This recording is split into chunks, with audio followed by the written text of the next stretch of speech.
Okay, I have not been around because I had to work on this yard. HOA came down on me, said, oh, you're not in compliance with our rules, whatever. So this is what I've had to do. The lawn is all back to green now. It had a couple of round spots, so I had to go ahead and get some sod in. Also, my tree was too big, so that's been cut back. That cost me 200 bucks to get that done.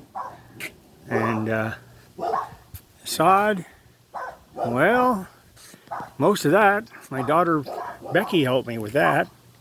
You can see the new sod over here and up there, all over here. And this is new here, and all of that is new. So yeah, it's taken a while, and it took a couple of weeks for it to kick in anyway, but it's ready to be mowed now.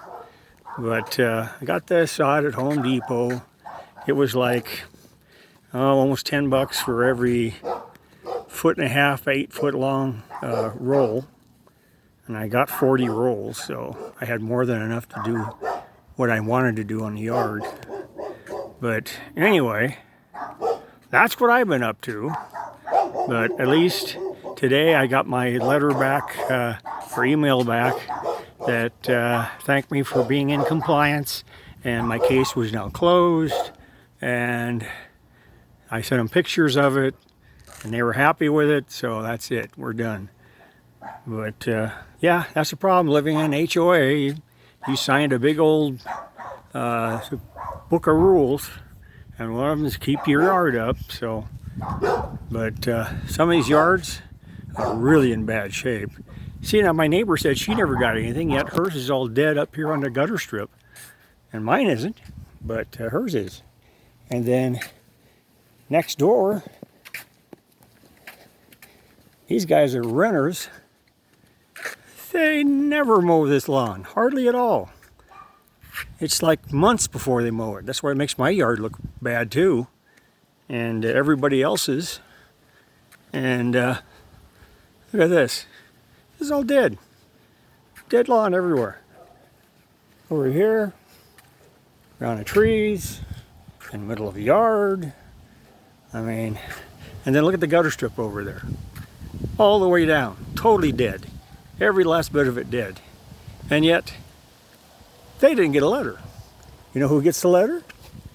The landlord, the guy that owns the place. He gets the letter. But I've never even seen anybody come over to fix this up. So I don't even think he got a letter even. It's just they really go haphazard to look at these places. Oh, and the other one is paint on your house. If they see any paint chips at all, anywhere, even on the foundation where it's painted, you got to go and fix that up and repaint the house. They have a standard bunch of colors to paint the house. So yeah, it's really a pain. The only thing is you don't have cars in the driveways or anything, or parked in the middle of the lawns like they were in San Jose. Guys used to do that all the time. But anyway, that's what I've been doing.